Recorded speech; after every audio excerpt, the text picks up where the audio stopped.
গত কয়েকদিন আগে মুফতি আমির হামজার একটি পুরনো ভিডিও সামাজিক যোগাযোগ মাধ্যমে ভাইরাল হয়। ভিডিওতে থাকা একটি বিতর্কিত বক্তব্যকে ঘিরে রাজনৈতিক অঙ্গনে ব্যাপক উত্তেজনা সৃষ্টি হয়। পরবর্তীতে বিষয়টি নিয়ে দুঃখ প্রকাশ করেন মুফতি আমির হামজা।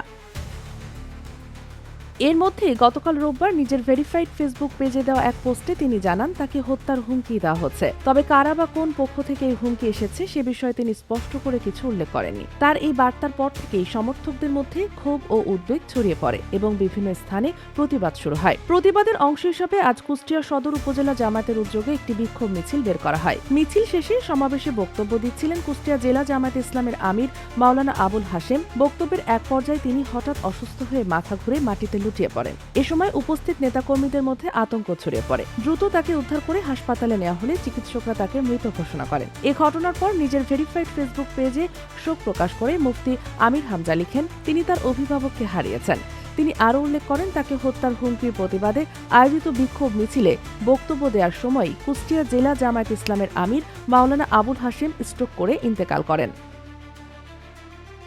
দীর্ঘদিন ধরে মাওলানা আবুল হাশেম জামায়াত ইসলামের কুষ্টিয়া জেলা আমির হিসাবে দায়িত্ব পালন করে আসছিলেন। তার আকস্মিক মৃত্যুতে দলীয় নেতাকর্মীদের মধ্যে গভীর শোকের ছায়া নেমে এসেছে। জামায়াত ইসলামের কেন্দ্রীয় ও স্থানীয় নেতারা তার মৃত্যুতে গভীর শোক প্রকাশ করেছেন এবং শোক সন্তপ্ত পরিবারের প্রতি সমবেদনা জানিয়েছেন। Sheikh Masuma, news desk, daily our Bangladesh.